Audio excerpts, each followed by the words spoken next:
Olá, boa tarde. A gente segue agora com o Fala Espírito Santo e a gente já começa o programa de hoje fazendo um alerta. Estão cada vez mais sofisticados os golpes que chegam por mensagens que trazem cobranças falsas. Os mais recentes têm até código de barras. As abordagens são cada vez mais convincentes, seja por SMS ou por aplicativos de mensagens. Tudo armadilha, criada por estelionatários para roubar o dinheiro das vítimas. Tentamos contato com os números usados nas mensagens. As ligações sequer foram completadas. Grave seu recado agora. Com o celular sempre à mão, o risco aumenta. A urgência para resolver a tal cobrança pode levar ao golpe. Porque senão ia cobrar ou ia me endividar. Falando que eu fiz uma compra, se eu reconheço essa compra. Tem de tudo, mas eu não clico em nada. Para deixar a abordagem ainda mais convincente, os criminosos personalizam as mensagens. Eles usam o nome completo da vítima e até citam empresas com as quais ela realmente tem ou já teve relacionamento. Tudo para reduzir a desconfiança e aumentar as chances de pagamento. A recomendação é nunca clicar em links suspeitos e sempre buscar os canais oficiais das empresas. Parta do princípio que o criminoso tem os seus dados e que pode, do outro lado, ser alguém que pode estar tentando te aplicar algum tipo de golpe. A orientação é registrar o boletim de ocorrência em caso de fraude ou tentativa. A medida ajuda a direcionar investigações e a chegar aos estelionatários. Sempre verifique o link que você receber. Nunca clique sem antes buscar a informação se esse link ele é legítimo ou não. E agora presta atenção nessa outra reportagem. O Estatuto Digital para Crianças e Adolescentes já entrou em vigor para proteger menores no ambiente virtual. Mas perfis em redes sociais ensinam a burlar as regras. As estratégias para burlar os sistemas de controle circulam em vídeos e tutoriais espalhados pela internet. São perfis em redes sociais que mostram passo a passo como driblar as regras com o uso, por exemplo, de uma rede virtual privada, a chamada VPN. Essa tecnologia cria uma conexão segura e criptografada entre um dispositivo como o celular ou computador e a internet. Ela é muito utilizada, por exemplo, em acessos remotos. Na prática, o acesso passa a parecer que está sendo feito de outro país e não do Brasil. Essa tecnologia foi desenvolvida para proteger dados e garantir segurança na internet, mas agora tem sido usada como atalho para burlar sistemas de controle de idade. Ao simular que o usuário está em outro país, a tecnologia permite baixar aplicativos restritos no Brasil e pode ser usada para mascarar a localização de quem acessa a rede. Outra ferramenta usada para fugir da fiscalização é a inteligência artificial. A partir de vídeos criados com imagens de pessoas mais velhas, adolescentes conseguem enganar o sistema de reconhecimento facial. Toda essa criação de pessoas falsas na internet pode trazer ali para as próprias crianças ou até mesmo para a gente outros tipos de golpe, né? Golpes de relacionamento, golpes para pedir dinheiro, entre outros tipos de golpe que você acaba acreditando naquela pessoa que está falando com você do outro lado do computador. Uma pesquisa mostra que 4 em cada 10 jovens com 16 anos ou mais têm contato diário com esse tipo de conteúdo. Um desafio cada vez maior para as autoridades. A gente já sabia que isso iria acontecer, mas compete agora aos setores que serão responsáveis por isso, essa fiscalização e exigir das redes sociais e plataformas que isso não seja aceito. Em vigor desde 17 de março, o Estatuto da Criança e do Adolescente para o ambiente virtual exige verificação rigorosa de idade, proíbe jogos para menores, restringe publicidade e impõe medidas de segurança e controle parental. Todo bloqueio gera curiosidade no adolescente e só a educação vai gerar consciência para ele o que precisa ser feito. E olha, você com certeza já viu pessoas que ignoram os riscos e desafiam a morte. E aí fica a questão, até onde vai o limite entre o perigo e a adrenalina? Esportes radicais e a busca pela adrenalina. Mas que ao menor deslize pode levar a um acidente. Tatiane ainda aguarda o trauma do acidente que sofreu. Ela se aventurou em um bungee jump de 30 metros no viaduto sobre a Avenida Sumaré, na zona oeste de São Paulo. Eu queria emoção, foi para me divertir. É maravilhoso, as pessoas se divertindo, rindo, é sensacional. Isso é o esporte radical. Eu faço academia para buscar uma coisa e eu queria o esporte radical para buscar outra. Mas no momento em que ela pulou, a força da queda causou um efeito pêndulo e Tatiane bateu a cabeça contra o viaduto. É uma dor que ficava concentrada, ela não me atrapalhava, mas ela ficava concentrada na cabeça, então se você abaixasse, movisse, você sentia ali, por conta do trauma. Eu fiquei em torno de 3 a 4 dias e com inchaço de 6 a 7 dias. Praticar bungee jump ou rapel aqui no viaduto Sumaré é proibido pela Prefeitura de São Paulo, mas a Tatiane não sabia disso. Para além da discussão do que é ou não permitido, existe um outro ponto. Vale a pena arriscar a própria vida em busca de adrenalina e emoção? Recentemente viralizou nas redes sociais um grupo de jovens do Rio de Janeiro que praticam parkour, um esporte em que o desafio é usar a estrutura das cidades como uma pista de obstáculos. No vídeo, eles aparecem pulando um córrego de 5 metros de largura na comunidade do Terreirão. Com um detalhe, lá embaixo, na água, havia 8 jacarés. O vídeo já conta com mais de 12 milhões de visualizações e um dos jovens admitiu ter a plateia incentivando e ver os jacarés lá embaixo foi o combustível que ele precisava. Tinha uma galera lá e eu tava, mais animado ainda pra fazer o pulo. A galera gritando, ei, ei.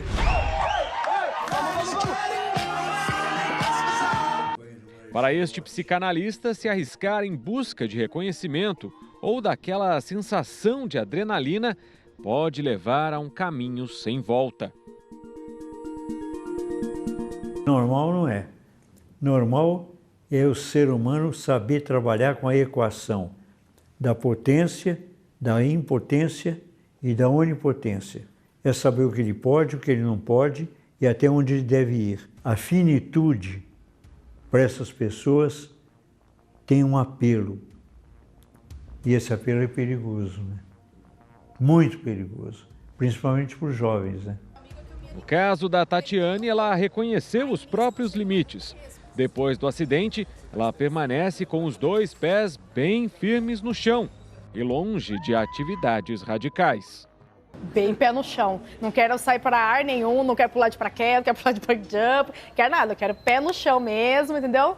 Aqui eu me sinto um pouco mais segura. Cuidado aonde você está pisando. Por quê? Porque ali é que vai definir a sua vida. Chega a dar um frio na barriga, né? E olha, gente, mais de 10 bilhões de reais esquecidos por clientes em instituições financeiras estão disponíveis para o resgate. Muita gente nem sabe e até se surpreende quando descobre o valor. O Laércio descobriu que tinha um pequeno valor que podia ser resgatado de uma conta. Mas, ao fazer a consulta para a esposa, a surpresa. Ela tinha R$ 800 para receber de um consórcio que não foi finalizado. Ela já aproveitou e foi passear no shopping fazer compras. É mesmo? Sim. Muita gente nem imagina, mas pode ter dinheiro esquecido em contas antigas, consórcios ou até tarifas cobradas indevidamente. A consulta é gratuita e pode ser feita no computador ou no celular pelo site do Banco Central. Basta fazer o login com a conta gov.br e clicar em valores a receber. Se houver algum dinheiro, é preciso informar uma chave Pix ou conta bancária. O depósito é feito em até 12 dias úteis. Segundo o Banco Central, 47 milhões de pessoas e 5 milhões de empresas têm valores esquecidos que podem ser recuperados. São mais de 10 bilhões de reais disponíveis. De acordo com o último balanço, mais de 14 bilhões de reais já foram resgatados. Acostumada a lidar com números todos os dias, a contadora Joyce já chegou a resgatar R$ 600. Normalmente, consórcio, você tem o valor a restituir da taxa administrativa, né? E eu simplesmente paguei, esqueci e não fui atrás. Na hora, óbvio, né? Já peguei e já resgatei esse valor para minha conta. sempre pode acontecer de eu ter algum saldo, né? Então eu sempre estou fazendo a consulta, vai que aparece novamente algum saldo a restituir. E agora a gente muda de assunto. Uma pesquisa feita em mais de 30 países mostra que o automóvel segue como o principal meio de transporte para muita gente. 33% dos brasileiros dizem que é impossível viver sem ele, até porque faltam alternativas.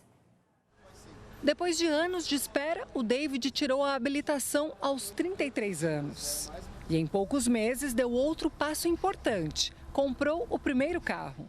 Dá para viver sem carro hoje em dia, mas as coisas ficam um pouquinho mais complicadas, né? E aí é uma coisa que já agrega outros fatores, como ir no mercado, buscar minha mãe na estação.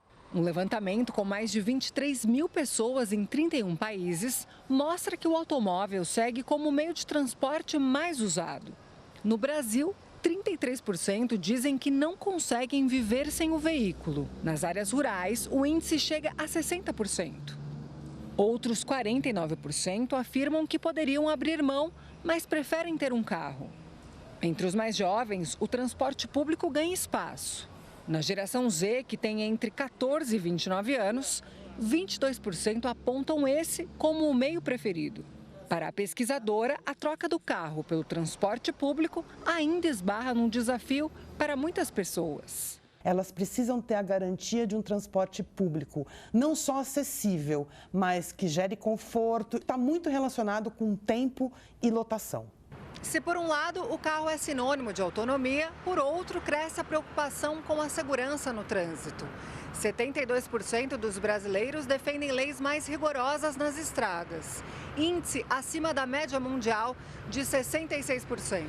Uma relação direta com uma sensação de que o motorista não respeita e a fiscalização não é suficiente para que evite com que as pessoas burlem as regras nas rodovias e no trânsito de modo geral. Para o David, o carro também passou a ser visto como um símbolo de realização pessoal. De você saber que você está conquistando alguma coisa, né? Então, falei para minha mãe que eu quero acumular patrimônio e o carro foi um dos primeiros. E olha, nem todo mundo tem dinheiro para contratar um advogado quando precisa. Por isso existe a Defensoria Pública. Mas ter acesso a esse direito nem sempre é tão fácil. E a gente vai entender agora por quê. A rotina da Tamires se divide entre a casa e os cuidados com os filhos pequenos. Davi e Maria Luísa são crianças atípicas e precisam de atenção constante. Foi nessa realidade que ela precisou recorrer à Defensoria Pública Estadual. Primeiro, no processo de adoção da filha. E depois, para garantir direitos básicos da família. Quando a gente decidiu adotar a Maria, né, a gente pegou toda a documentação, levou até a Defensoria e a Defensoria deu todo o suporte, né, lá em 2018, que foi quando foi o processo. Esse processo ele demorou em torno de 2, quase 3 anos. Mas nem sempre esse atendimento acontece com rapidez. Quem depende da Defensoria sabe que é preciso paciência para acompanhar os processos. Por mais que eles nos orientem, trate a gente com humanidade, mas ainda falta pessoal para poder executar esses processos. Desde 2022, a Constituição prevê a presença de defensores públicos em todas as comarcas, que são onde os processos na Justiça acontecem. Porém, aqui no Espírito Santo, isso ainda não foi cumprido.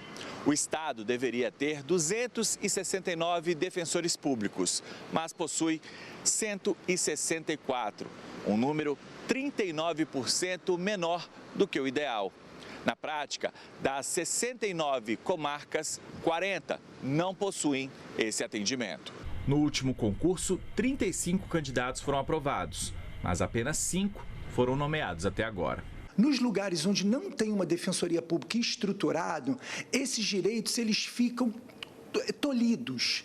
Então, por exemplo, a pessoa ela se separa de fato, mas ela não acaba fazendo o divórcio, porque ela não tem um defensor público para entrar com a ação de divórcio. A pessoa precisa de pensão, acaba que existe uma coisa informal, não é feito na justiça. Uma ação civil pública pede que o Estado amplie a estrutura da defensoria. A Justiça já determinou essa ampliação, mas o governo recorreu, alegando limites no orçamento. O processo agora está no Tribunal de Justiça. Em nota, o Estado informou que o orçamento da Defensoria para 2026 é de cerca de 134 milhões de reais, um aumento de quase 7%.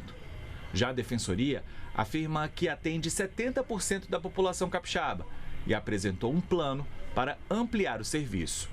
A entrada de novos recursos orçamentários vai ser muito positivo para a sociedade. Por quê? Porque vamos criar 20 pequenos núcleos e nomear esses 30 aprovados para que eles deem o pleno acesso à justiça à população mais vulnerável dessas pequenas cidades do Estado do Espírito Santo. E agora a gente vai falar de um assunto dolorido, a terrível experiência de ser preso injustamente. Quando a pessoa deixa a prisão, os problemas não terminam. Ficam as marcas que atrapalham o recomeço, o medo de passar por tudo novamente e, principalmente, o trauma psicológico. Riquelme. Ele tinha 19 anos quando passou 6 meses em uma penitenciária.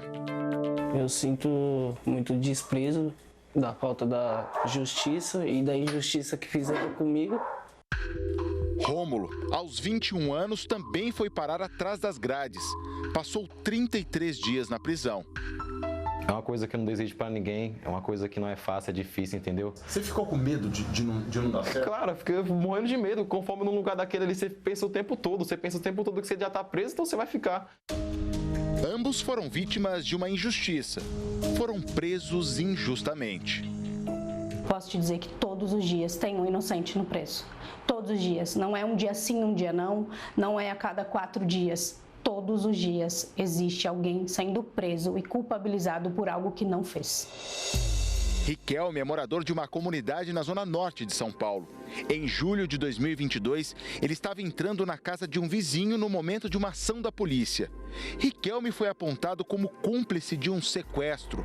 Foi preso injustamente por ter a voz supostamente reconhecida pela vítima. Ele foi absolvido no processo. Eu fico com medo de voltar. Eles tentam achar prova contra a minha pessoa, mas eles nunca vão conseguir, porque eu realmente nunca roubei ninguém. Em agosto de 2022, Rômulo foi detido dentro da própria casa, em Heliópolis, comunidade da Zona Sul. Durante uma perseguição policial em busca de criminosos que tinham roubado um casal, ele e amigos correram. Rômulo foi apontado como integrante da quadrilha.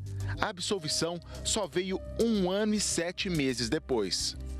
Eu sinto tristeza, eu sinto raiva, não vou falar pra você que eu sinto coisa boa. Sim, eu aprendi muitas coisas, mas, porém, eu sofri muito. Mesmo quando o portão de uma prisão injusta é aberto, ainda não é o fim do pesadelo. Apesar da liberdade física, a vítima continua presa ao trauma, ao preconceito, à desconfiança, às consequências de uma acusação que nunca deveria ter acontecido. Já se passaram 4 anos desde que Riquelme deixou a prisão. Mesmo inocentado pela justiça, ele afirma que o crime ainda consta nos arquivos da polícia. Eu ainda sou visto como um criminoso que a justiça liberou. Na mente deles, eu sou mais um que a justiça teve dó e soltou. Antes auxiliar de pedreiro, hoje ele vive de pequenos bicos. Não conseguiu voltar a trabalhar e sofre com problemas de saúde. Acho que eu fiquei com depressão, não consigo mais raciocinar para nada, não tenho mais vontade de fazer as coisas que eu fazia. Ele não é mais alegre, ele não conversa mais, ele se trancou de uma forma que para tirar ele só chora. Só chora o Riquelme. Esta psiquiatra explica que uma prisão sem culpa é um tipo de experiência negativa que pode gerar muitos traumas e consequências para o resto da vida. O mais famoso é o transtorno do estresse pós-traumático, em que a pessoa fica revivendo tudo o que aconteceu e com o mesmo sofrimento, fica hipervigilante, tem sintomas de ansiedade, sintomas de depressão e pode desenvolver também transtornos de ansiedade. Isso muda totalmente a forma como aquele indivíduo enxerga o mundo, enxerga as relações. Rômulo tem lidado um pouco melhor com o pesadelo da prisão e do processo que enfrentou. Ainda tem medo das abordagens policiais, mas voltou a trabalhar, teve um filho, toca a vida, sem esquecer o que viveu. Para falar a verdade, no começo não foi fácil, mas a primeira coisa que eu fiz foi arrumar um emprego e colocar a cabeça no lugar, entendeu? Foi o que eu fiz. Esta advogada criminalista, que há mais de 5 anos trabalha em casos de pessoas com suspeita de acusação injusta, diz que a liberdade é uma conquista importante, mas não bastante para que seja feita justiça. Não é só absolver. A absolvição é o mínimo que se faça para um inocente, mas tem um após. Então, esse após, o Estado precisava ter uma responsabilidade psicológica, médica, a inserção num trabalho, isso seria primordial, mas infelizmente não se tem. Levaram o sorriso do meu rosto, levaram também um pouco da minha história também, que eu tinha vários planos, levaram tudo, só ficou angústia, esses negócios assim. Você fica meio assim, você fica inseguro, tal, sair na rua, até então você fica com medo de acontecer alguma coisa do tipo de novo. Ou seja, de você estar na sua casa, chegar a polícia e falar, você tá preso. Do nada, foi o que aconteceu comigo, cara, entendeu? Então pode acontecer com qualquer pessoa. Né? E olha, mais de 3 milhões de famílias têm o direito a um desconto na conta de energia elétrica e muitas vezes nem sabem. Veja agora se você está entre elas e o que fazer para garantir o benefício. Você sabia que sua conta de luz pode vir zerada ou com desconto? Tinha a mínima ideia. E ajudaria, né? E muito. Não, aí eu não tinha consciência disso. O desconto sempre é bem-vindo. Pois é, assim como a dona Maria e o seu Raimundo, tem muita gente perdendo o benefício. A estimativa é de que cerca de 3 milhões e 300 mil famílias brasileiras poderiam fazer parte do programa do governo federal Luz do Povo e não conseguem. Eu acho que um sistema mais inteligente, onde as próprias operadoras, e distribuidoras de energia elétrica tivessem acesso ao CAD único, conseguissem identificar as pessoas que são elegíveis e notificassem, já seria um grande passo. Então é extremamente importante dar publicidade a essas políticas, para que essas famílias acessem. Em meio ao recente aumento na conta de luz aprovado pela ANEEL, a Agência Nacional de Energia Elétrica, com reajustes que vão de 5% a 15%, conseguir o benefício se torna ainda mais importante. Mas quem tem direito? A isenção total de tarifa, famílias com renda mensal de até meio salário mínimo por pessoa. Também entram casos em que a renda total seja de até 3 salários mínimos, quando há algum morador com doença ou deficiência que dependa de equipamentos elétricos. E idosos com 65 anos ou mais e pessoas com deficiência que recebem o benefício de prestação continuada, o BCP, também podem ser incluídos. Já o desconto na conta de energia vale para famílias com renda de até 1 salário mínimo por pessoa. Para conseguir a isenção e o desconto na conta de luz, é preciso estar com o cadastro único atualizado, o chamado CAD único. Para isso, a pessoa pode fazer um agendamento e vir até o CRAS, o Centro de Referência de Assistência Social. A Graziele tem o direito ao desconto. Ela até recebeu esta mensagem do governo dizendo que está apta, mas conta que está com dificuldades em fazer o agendamento no CRAS. Nós até tentamos marcar, mas a mensagem que aparece é que não há vagas para atendimento na região dela. É muito burocrático, e assim, demora muito tempo para você conseguir uma data. Em vez de facilitar a nossa vida, acaba complicando. Procurada, a Secretaria Municipal de Assistência e Desenvolvimento Social informou que o benefício da Graziele já consta como ativo e que ela deve aguardar o desconto na próxima fatura. Eu nem sabia que eu não precisaria estar atualizando o CRAS para poder receber o benefício. Isso é novidade para mim. Eu espero com certeza que na próxima fatura venha com desconto, que é meu direito. E olha, gente, quase 30% dos autistas adultos estão fora do mercado de trabalho. E a gente vai entender agora os desafios e os caminhos para a inclusão profissional. No computador, a Patrícia e o Arthur organizam as tarefas do dia, um trabalho minucioso, onde a atenção aos detalhes faz diferença. A coordenadora deles está sempre por perto para dar o suporte necessário. Eu ajudo as meninas no imprimir os arquivos de ASLO, tem um monte de coisa que eu faço. No computador também, com planilha também. Sou bem animado. Estou sempre aprendendo muitas coisas. O Arthur está na empresa há cerca de 2 anos. Ele foi contratado por meio do projeto Amor que Acolhe, que foca na inclusão de pessoas com deficiência intelectual no mercado de trabalho. A gente também vai entender ali quais são as limitações e quais são as potências dessa pessoa. Então, identificando isso, a gente vai olhar para dentro das nossas posições já existentes, em qual local, em qual setor, em qual atividade a gente vai conseguir extrair o melhor dela. O Arthur e a Patrícia foram diagnosticados com o transtorno do espectro autista. Como eles, são mais de 51 mil capixabas e, em todo o país, mais de 2 milhões de brasileiros. Um levantamento recente do Mapa do Autismo Brasil apontou as dificuldades que essas pessoas enfrentam, inclusive para ingressar no mercado de trabalho. Os números revelam um grande desafio.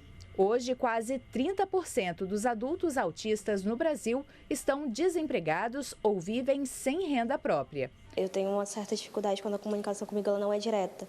Então, às vezes, eu tinha algumas dificuldades de comunicação com o meu gestor nesse sentido. Ele queria que eu fizesse uma coisa, mas ele não era, às vezes, muito claro. E eu acabava fazendo outra demanda. Isso gerava uma certa incoerência ali entre a gente mesmo. E isso acabava atrapalhando o meu desenvolvimento no trabalho. Para a Patrícia, não basta apenas contratar. É preciso entender que a inclusão exige adaptação por parte das empresas. Quando não tem essa adaptação, acaba gerando desgaste, como gerou em alguns empregos anteriores meu. Então, quando você contrata esse profissional sem o suporte necessário, ele acaba não rendendo, isso acaba gerando uma demissão e, de fato, esse profissional ele não consegue se adaptar ao mercado de trabalho. Os obstáculos começam bem antes do currículo. Além do desemprego, existe a dificuldade com o diagnóstico e o acesso a terapias. No SUS, o índice de atendimento ainda é baixo, cerca de 15%. Por isso, quem tem condições financeiras recorre a planos de saúde ou a rede particular para buscar o suporte que reflete diretamente na vida profissional. A psicóloga destaca que acolher essas pessoas vai além do cumprimento de cotas. É uma transformação na cultura organizacional. Você insere o indivíduo no mercado de trabalho, você insere ele automaticamente na sociedade. Porque ele não passa a ser o João, ele passa a ser o João que trabalha na empresa tal. Não é só a empresa que ganha ali, né? Não é só aquele indivíduo também que tem um ganho. Quando a gente insere, a gente mostra que tem pessoas com TEA, que tem pessoas com qualquer outro transtorno ou deficiência inseridas no mercado de trabalho, a gente está tirando a inclusão do papel e trazendo ela para a prática. Por nota, o governo do estado informou que lançou o programa de fortalecimento de políticas públicas para pessoas com deficiência, que inclui a abordagem sobre o autismo. O estado afirma que ações estão sendo debatidas para ampliar o acesso a tratamentos e oportunidades. E falando sobre o mercado de trabalho, a proposta da escala 5x2 deve ser votada pelo Congresso ainda no primeiro semestre deste ano. A proposta, que organiza a jornada com 5 dias de trabalho e 2 dias de descanso, vem sendo discutida por parlamentares, representantes de trabalhadores e do setor empresarial também.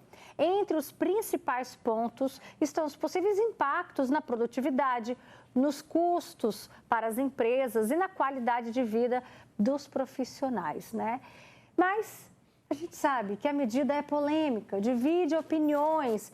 E esse vai ser o assunto que nós vamos debater hoje aqui no nosso estúdio, né? Justamente hoje, no Dia do Trabalho, eu recebo aqui a Nayara Costa. Obrigada, Nay, pelo seu carinho com a gente, sempre participando aqui no nosso Espaço Gourmet, mas hoje está aqui representando, né, a confeitaria como uma empresária. Obrigada, viu, pela sua presença. Eu que agradeço a oportunidade. E a gente também recebe aqui o Cleiton English. Obrigada, Cleiton, também pela sua participação.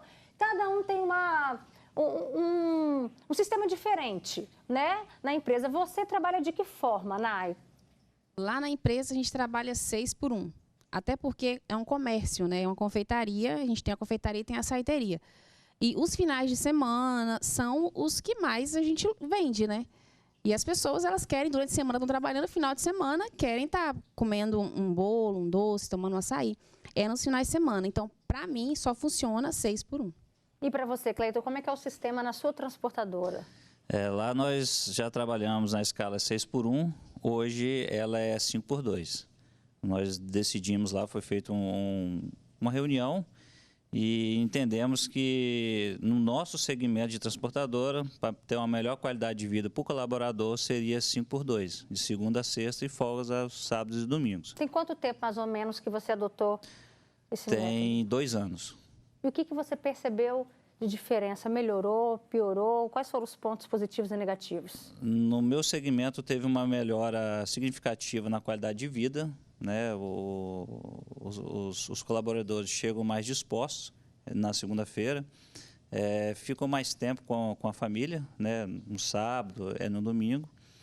E o ponto negativo é que eu tive que aumentar o custo, né? Eu tive que aumentar o custo do meu operacional e quem acaba pagando isso é o meu cliente final, porque as horas elas diminuíram.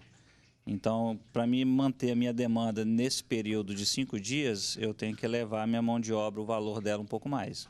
E mesmo tendo que aumentar esse custo, para você estar compensando, mesmo precisando repassar isso para o cliente final? Compensa no meu segmento porque a mão de obra ela melhorou na qualidade. Ela melhorou muito. Então, assim, os meus colaboradores, eles trabalham com satisfação.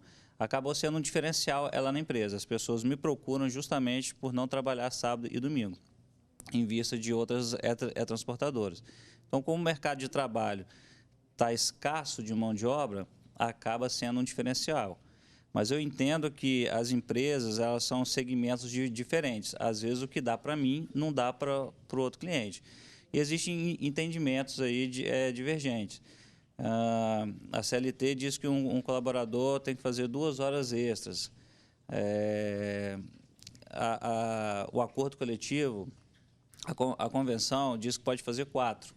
Então, até entre os poderes há uma divergência de opiniões a respeito disso aí.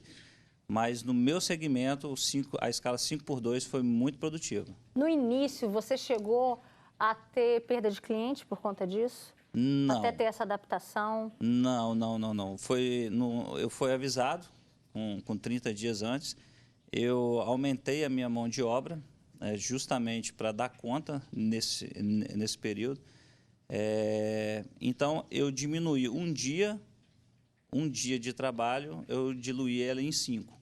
Então, eu não tive queda de clientes. Conseguiu dar conta? Consegui dar conta. Toda a demanda justamente, dentro de 5 dias? Dentro de 5 dias, justamente. Essa realidade se aplicaria ao seu negócio, Nay? Então, Beta, se for na produção da cozinha, sim, porque a minha cozinha hoje, ela trabalha de segunda a sexta.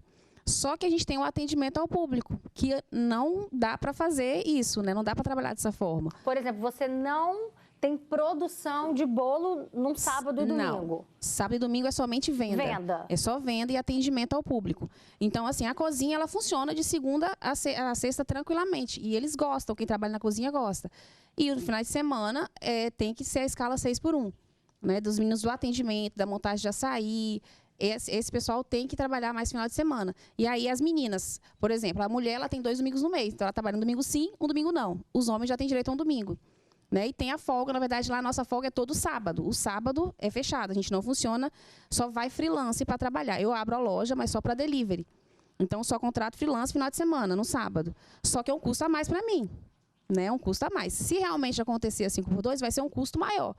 Para a gente, que é empresa menor, afeta, porque eu vou ter que contratar mais gente, né? Eu vou ter que ter mais mão de obra, eu vou ter que ter mais gasto. E aí faz o quê? É o que a gente falou, repassa para o cliente. E o cliente não vai querer repassar. Não é falando que a gente é contra. Não, você é contra a escala 6x1. Não. A questão não é que a gente não é contra. A questão é que botar na balança cada empresa. Né? Se a empresa... Eu acho que deveria deixar na mão das empresas. Não, se a sua empresa é um escritório, você decide trabalhar 5x2, ótimo. Quem não quer trabalhar 5x2? Eu queria também estar trabalhando 5x2. Meu trabalho 7x0, né? Porque a gente é dono... Deixa eu perguntar, como que é a sua realidade como empresária?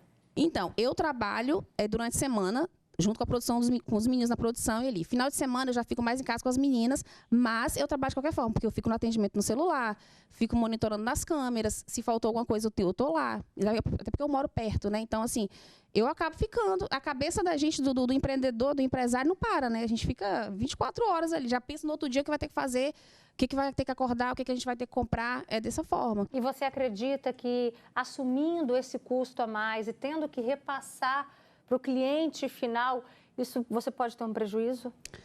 Beta, o prejuízo eu acho que vai ficar mais para quem for o cliente final, porque ele que vai ter que vai arcar com essa despesa. Igual mas se ele aumento. deixar de comprar com você, você também tem esse prejuízo? Eu também tenho, e se eu fechar final de semana, eu também tenho um prejuízo. Então, você perde dinheiro, né? Ah, mas o trabalhador, ele precisa de descanso. Realmente, ele precisa de descanso. Igual todos nós precisamos de descanso. Né? Ah, é desumano. Não é questão de desumano. Desumano é, infelizmente, acontecer o desemprego. É a pessoa ficar desempregada. Igual hoje, você vê muitas empresas trocando pessoas por máquinas. Por um totem, por exemplo, você vai numa loja, não tem mais um atendente ali para te atender. Você vai no totem, escolhe, já vai lá e retira seu produto. Menos uma pessoa ali para trabalhar. E acontecendo assim dessa forma, o que as empresas vão decidir? É inteligência artificial, é robôs e assim vai, né? Já que ela tocou nesse ponto, então, Cleiton, a questão da qualidade de vida, você percebeu que isso trouxe um efeito na produtividade dos seus colaboradores? De que forma? Como que, por exemplo, chega na segunda-feira e como que eles chegavam antes na segunda-feira? Hoje eles chegam mais descansados, mais alto astral, porque teve 2 dias para resolver as coisas particulares dele, e antes não. Antes, às vezes, ele só tinha um dia, só o domingo. E, às vezes, o meu colaborador queria cortar um cabelo, consertar o carro dele, levar o carro dele em um lava-jato, entre outras situações, ele não tinha esse dia. Então, agora, com o sábado e o domingo, ele consegue se programar mais. Foi isso que nós percebemos lá na empresa, de melhoria de qualidade de vida. E antes, por exemplo, tinha muita falta por conta disso? Tinha. Quando a escala era 6x1, tinha, principalmente no sábado. Principalmente no sábado, eles não viriam. Foi justamente foi esse ponto que nós decidimos não vir no sábado. Porque o meu serviço lá é puxado, de segunda a sexta eles ficam fora de casa, fora da família. Então, quando ele chega em casa, ele quer ficar perto do filho, quer ficar perto da esposa. Então, nós entendemos, nós começamos com experiência, com teste e deu certo. Lá na transportadora, deu certo. Você tem muito problema com isso, Nai? Com essa mão de obra? Eu tinha mais no início, né? Mais no início a gente tinha bastante. Era muita troca de colaborador. Aí ficava um mês, aí você via que a pessoa não ia render. Aí ficava 2 meses, você via que não ia render. E aí dispensava. Hoje, já graças a Deus, a equipe está super redondinha. Eu falo que está formadinha, está redonda. E eles gostam de trabalhar lá. Eles até falam assim, você é a patroa boa. Eu falei, para de puxar meu saco, hein? Mas, assim, o jeito que a gente trata, eu faço de tudo para realmente, para dar o melhor para eles. Você tem quantos colaboradores hoje? Dá em média de 10, contando com os motoboys. Então, eu faço de tudo para agradar eles, para dar o melhor, até porque a gente tem que valorizar eles, né? Realmente, igual, por exemplo, sábado a loja não funciona. Então, eles vão para a praia, eu vejo eles postando foto na praia, foto no shopping, foto no Convento da Penha. Top. Aí, se eles quiserem fazer um extra, eles vão no sábado. E eu pago a mais esse sábado que eles trabalham. Não é só no domingo, que se for uma folga, por exemplo, a gente tem uma colaboradora lá que ela não quer descansar dia nenhum. Ela fala, não, você tem que descansar. Mas ela fala assim, não, eu quero ver dinheiro, eu preciso de dinheiro. Então, assim, se a escala 6x1 ou 5x2, se a pessoa quiser a mais, ela paga um extra, né? Eu pago extra porque ela quer trabalhar. Então, eu pago ela um extra a mais. Eu dou um benefício a mais para ela. E a gente vai ver agora a fala da advogada trabalhista, a Edilamara Rangel, que ela vai trazer mais detalhes sobre o que mudaria nas empresas, né, com essa proposta, caso seja aprovada. Vamos ver. A questão da rotina, a questão da organização, as questões dos períodos e intervalos que vão acontecer em relação a uma escala para outra. Nos negócios, para os empresários, para que precisam dinamizar os seus negócios, na escala 5x2 vão precisar de fazer um rodízio maior para que se adeque à realidade dessa escala com essas folgas que acontecem, podem ser ao final de semana, aos sábados, aos domingos, mas elas também não precisam ser necessariamente aos sábados e aos domingos. Tanto em ambas as escalas, precisam ser respeitados os direitos constitucionais. Então, Roberta, deixo a minha contribuição, espero que o debate seja muito bom e estou aqui à sua disposição para o que você precisar. Tá vendo? Muito bem explicado, tá? Vamos incluir agora O Luciano Faé, ele também é empresário, ele está aqui com a gente no nosso Espaço Gourmet. Daqui a pouquinho ele vai falar, então, para a gente, né, como é que seria isso, por exemplo, no ambiente de restaurante, né, no negócio dele, que ele trabalha com gastronomia. Daqui a pouquinho, então, a gente vai conversar com o Luciano Faé. Mas deixa eu só trazer antes uma outra pergunta, então, para a Nay.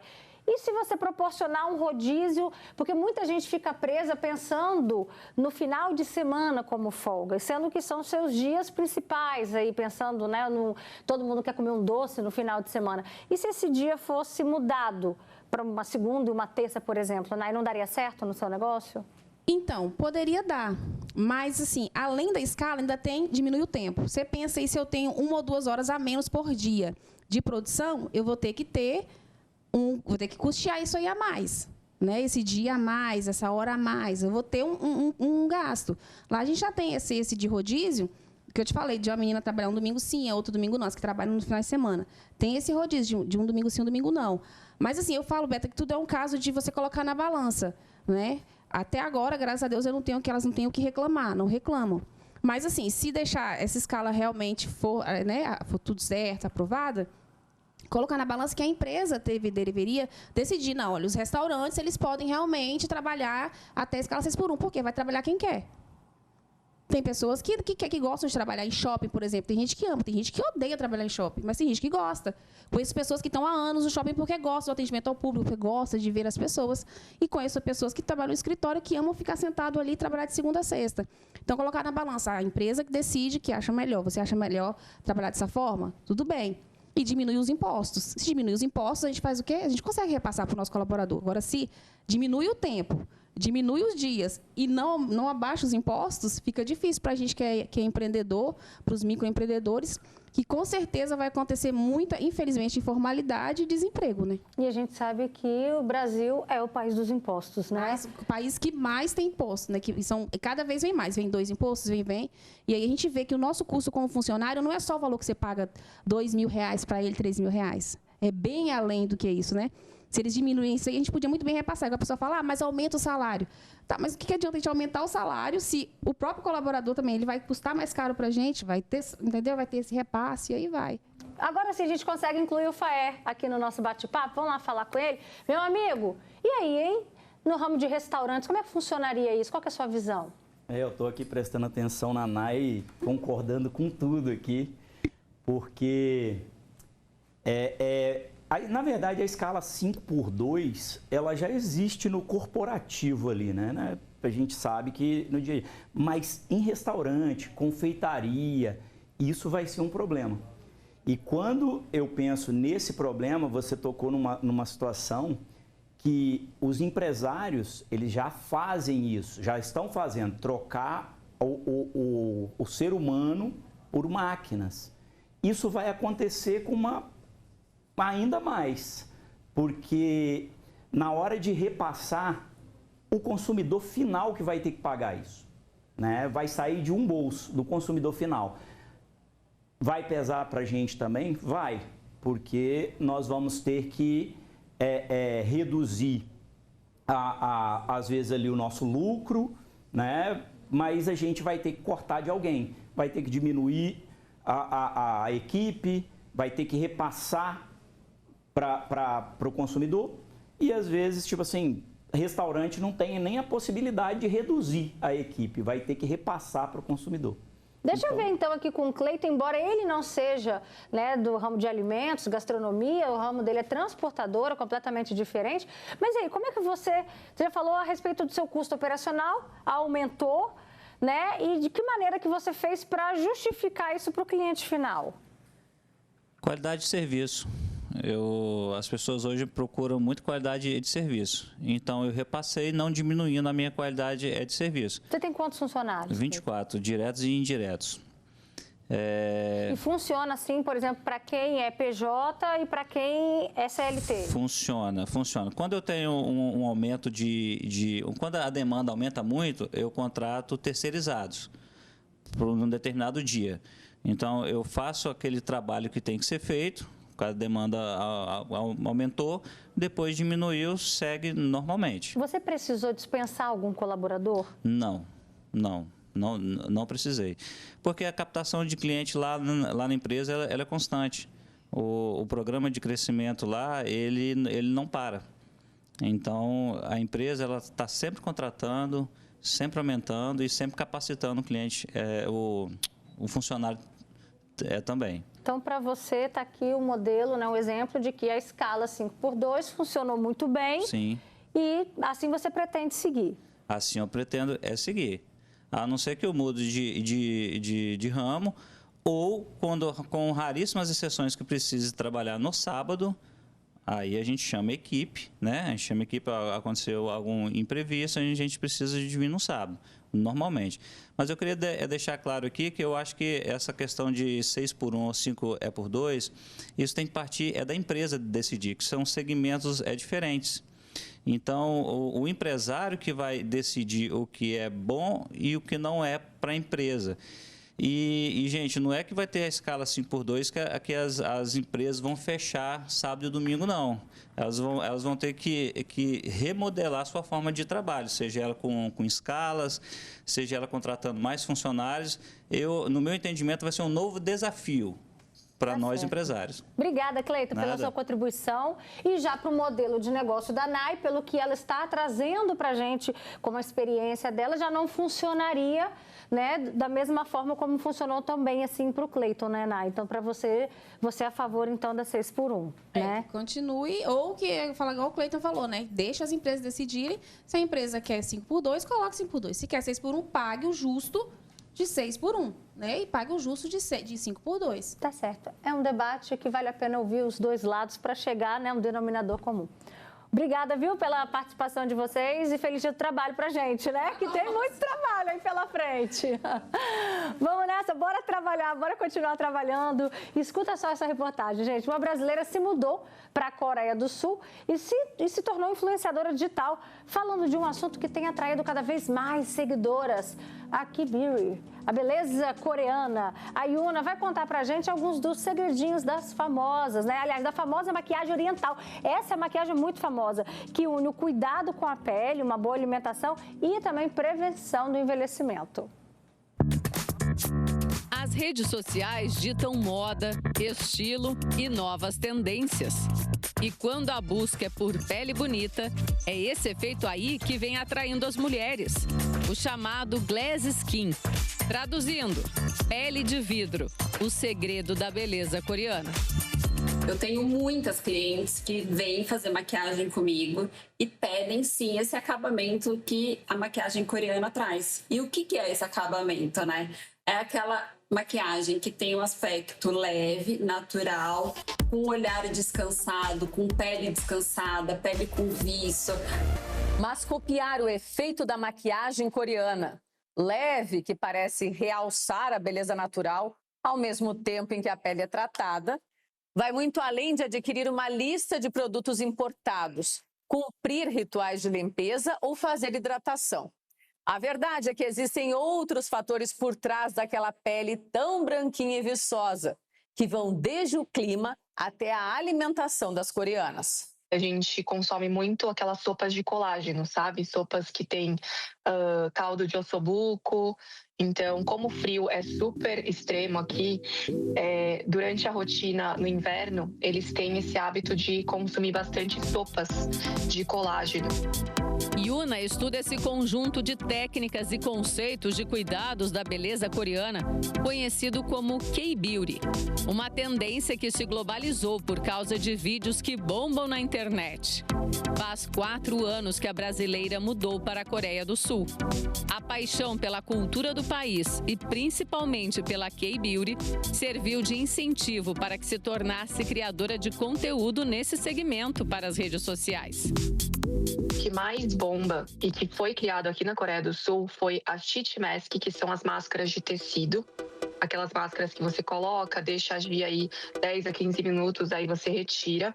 Então tem um sérum, chama sheet mask. Outro segredinho que torna a pele viçosa, sem aquele excesso de oleosidade e brilho, também é produzido lá mesmo na Coreia do Sul.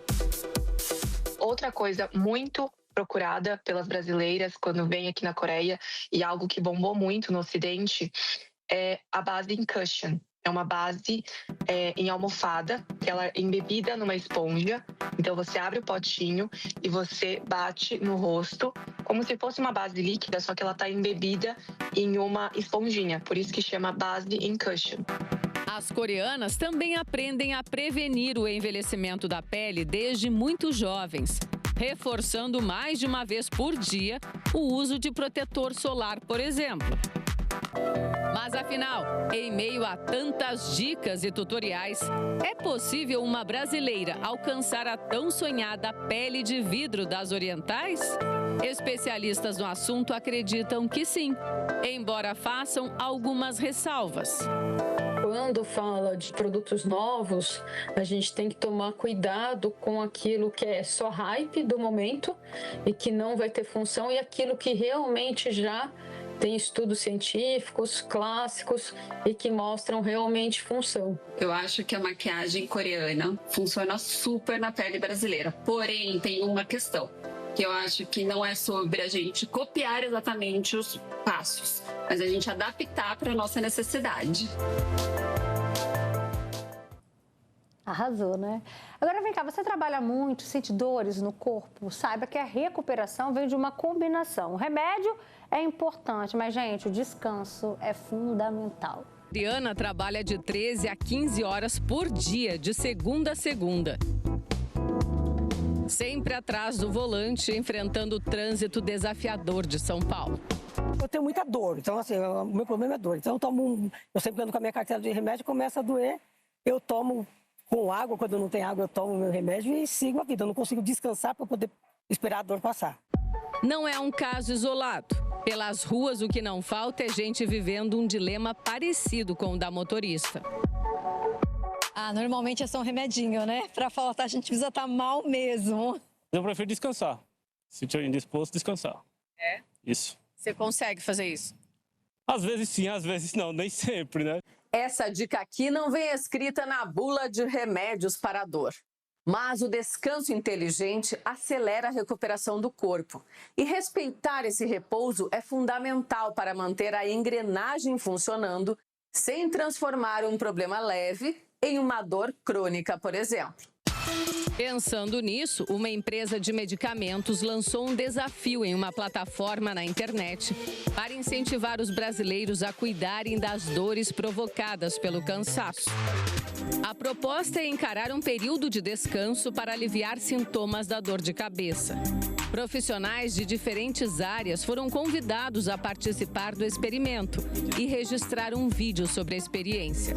Fala pessoal, eu sou Wesley Douglas, sou fisioterapeuta e influencer nas horas vagas. Minha rotina é bem puxada, eu passo o dia inteiro atendendo os pacientes, ajudando, fazendo força, reabilitando. Exige muito de mim, é um trabalho que eu amo, mas isso acaba cobrando um preço. O entregador experimentou e acrescentou mais uma sugestão para enfrentar o cansaço. No meu dia a dia eu pedalo cerca de 33 quilômetros em média. Uma dica muito importante que dou para quem trabalha na mesma arqueira e sente as mesmas dores é passear novamente antes de qualquer exercício. No caso da dor persistir, é sempre importante consultar um médico. Dependendo do que for a causa, deu um mau jeito ou rompeu uma musculatura, lesionou uma contratura, o que seja, você vai tratar a causa quando for tratável, senão o próprio repouso é o tratamento. O descanso programado para o combate à dor trouxe alívio para quem não consegue experimentar a pausa na correria do dia a dia. A gente passa o dia inteirinho cuidando dos outros, com todo o carinho do mundo, mas acaba esquecendo que a gente também precisa de um olhar. E agora eu chamo a sua atenção para essa reportagem. O uso prolongado de omeprazol pode trazer riscos à saúde. Um estudo indica que o medicamento usado para problemas digestivos pode alterar a distribuição de minerais no organismo. Na bolsinha de remédios da Cristiane tem medicamentos para enxaqueca, pressão, dor de garganta e até pouco tempo atrás também tinha omeprazol, que ela tomava contra a azia quase que diariamente e sem prescrição médica. Eu tomei consecutivos 7 anos, mais ou menos, 2 por dia.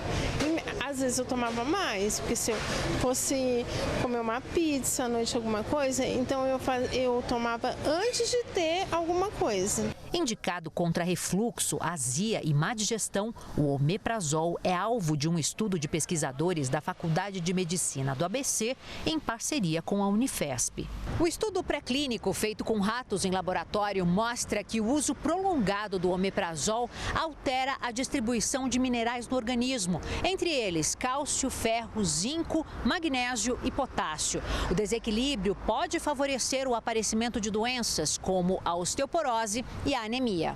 A gente viu uma diminuição da concentração de ferro no sangue periférico. Se eu tenho menos ferro, eu posso ter anemia. O omeprazol está entre os medicamentos mais consumidos no país. Segundo os pesquisadores, novas etapas do estudo devem avaliar os impactos em seres humanos, mas os primeiros resultados já dão um sinal de alerta.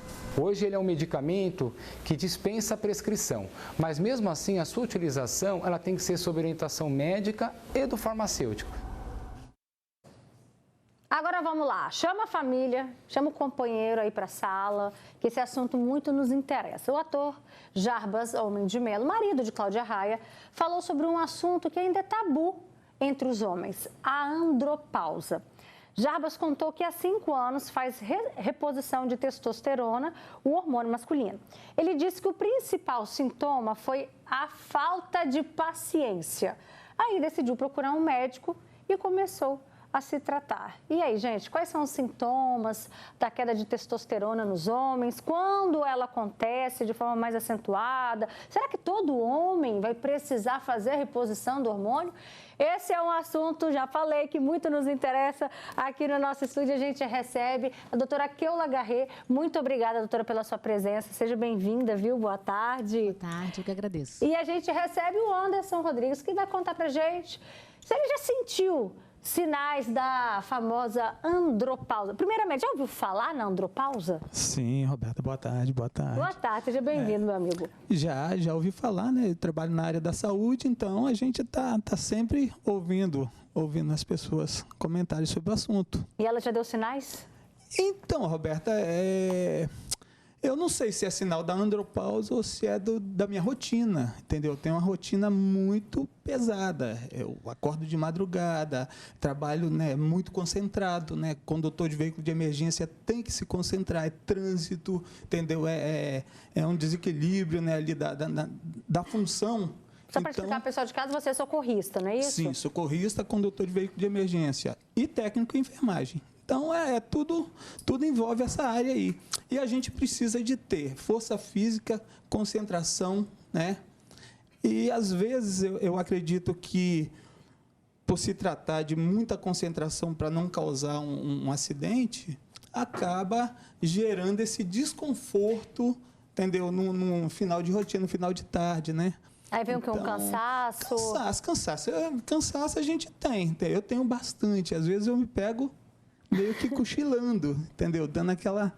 Aí eu fico imaginando, poxa, será que já que a idade chegou? 54 anos de idade, né? Chegou. E eu tive uma vida bem agitada. Então, a gente acaba sentindo nessa hora. Vamos saber então com a doutora, que ela está aqui para justamente tirar essas dúvidas, né? Qual é a idade, qual é a faixa etária? Será que todo homem vai passar pela andropausa? Diz aí, doutora. Um excelente assunto, tá? Até agradecer a vocês por isso, porque é muito bom mesmo a gente poder falar sobre esse assunto assim ao vivo. Então, na verdade, a andropausa ela não existe em todos os homens. Assim, né? A menopausa, que é das mulheres, todas nós vamos passar por ela. É uma coisa fisiológica. Então, a gente vai chegar lá. Não tem alternativa. Os homens, não. Mas, assim, a andropausa é a queda da testosterona no corpo que acontece de forma muito lenta, muito gradual. Às vezes, 1, 2% ano, quando a gente começa a ter uma queda. Geralmente, isso começa depois dos 45, 50 anos e nem sempre vai acontecer. Então, assim... Pode existir? Pode, mas não é uma rotina e não é fadado a todos os homens. Pode ser que eu tenha, pode ser que não.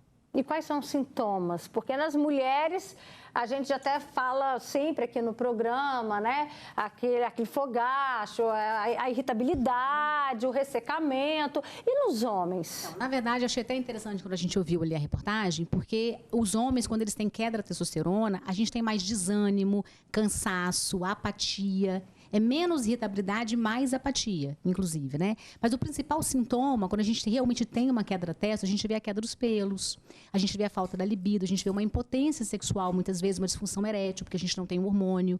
Então, assim, quando a gente baseia só no cansaço, o cansaço é um sintoma muito subjetivo. Né? A gente ouvindo aqui ele falar da rotina dele é muito puxada. É claro e é natural que a gente vai ficando cansado com o passar dos anos, mas é natural também, se a gente trabalha muito, a gente vai ter um cansaço no fim do dia, no fim da semana. Então, assim, isso não tem muita relação com a testosterona em si. Quando eu tenho o déficit da testo, é claro que eu também tenho a piora desse cansaço, tenho um acúmulo de gordura, principalmente abdominal, mas o principal foco é pensar na libido e na queda dos pelos, que a gente às vezes nem lembra disso. Às vezes o homem ele procura o médico, mas quando eu recebo muito isso em consultório, doutor, eu acho que minha testosterona não está legal porque eu estou muito cansado. E esquece que o sono, às vezes, não está legal, que o gerenciamento do estresse não está legal. Às vezes, a relação pessoal, né, em casa, com os amigos, com o trabalho também não está legal. E tudo isso influencia muito. A alimentação, a atividade física.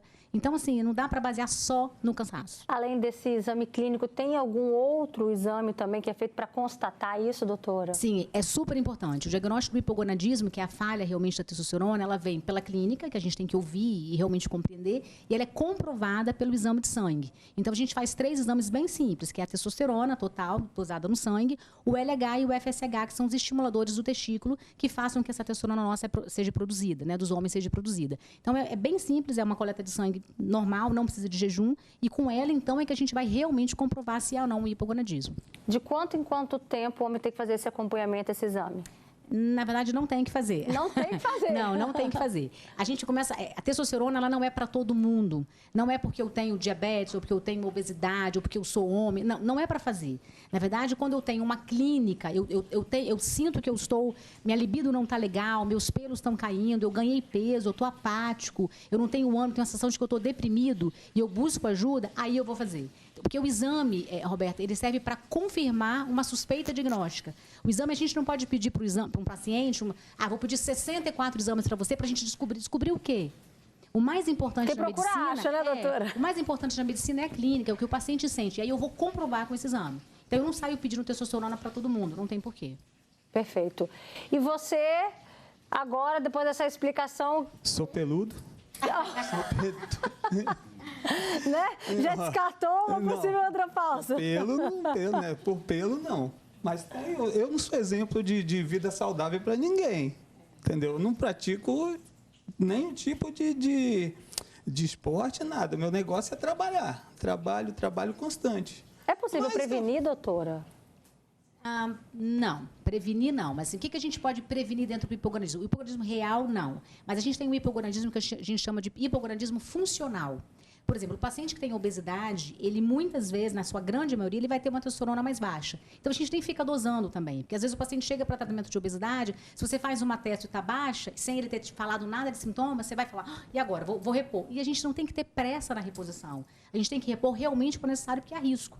Todo hormônio ele é benéfico, mas ele pode ser muito maléfico. Então, o hipogonadismo funcional, eu posso prevenir fazendo atividade física, mantendo o meu peso adequado, minhas horas de sono, de 6 a 8 horas de sono no dia, gerenciamento do estresse, que é super importante. Ixi, Anderson, o sono você já falou aqui que a vida está bagunçada. Não faz atividade física. Então, mas tem uns remédios que estão vendendo agora na internet.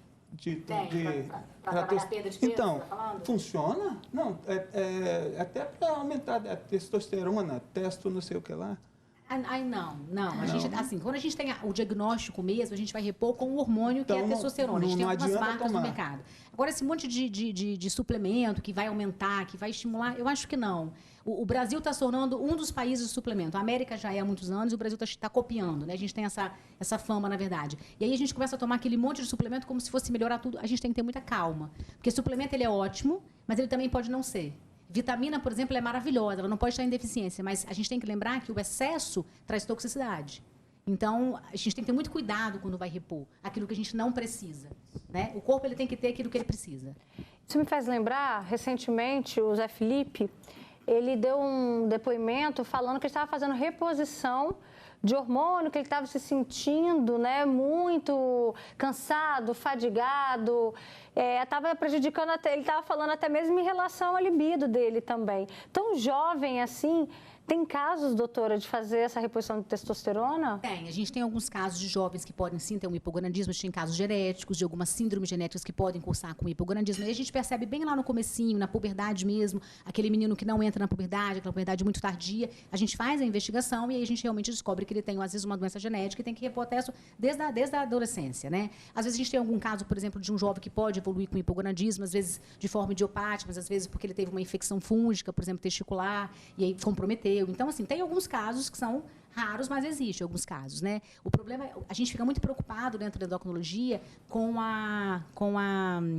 essa rotina, assim, uma rotina que, na verdade, ela não é adequada. Né?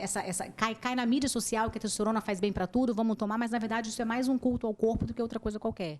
Porque a gente sabe que a testosterona também faz um aumento faz uma hipertrofia muscular, né? Então, a gente tem que tomar cuidado com isso.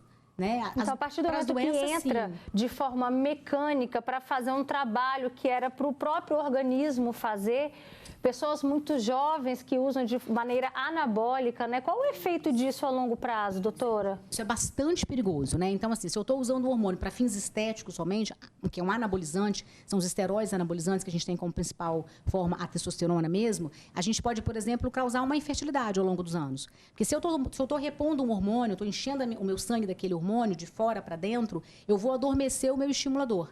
Então, os meus hormônios estimuladores, que vêm de uma glândula que a gente tem aqui na cabeça, que é a hipófise, elas ficam adormecidas, elas param de produzir esse hormônio estimulador. Isso pode acabar levando a uma morte dessa célula. Então, pode ser que esse homem fique infértil. Esse é um dos problemas. Mas a grande preocupação que a gente tem também são com as doenças de fígado, por exemplo, um câncer hepático, com as doenças tromboembóticas, como uma embolia pulmonar, com as doenças cardiovasculares, como o infarto, como o AVC. São grandes causas de morte em homens jovens por uso de anabolizante. Um risco gravíssimo que a gente vê, inclusive, no Espírito Santo, é a agressividade. O excesso de testosterona, ele gera uma agressividade, isso aumenta muito o feminicídio, e a gente tem um problema no nosso estado com isso. Eu já atendi um paciente no meu consultório, extremamente irritado, ele tinha 3.000 de testosterona.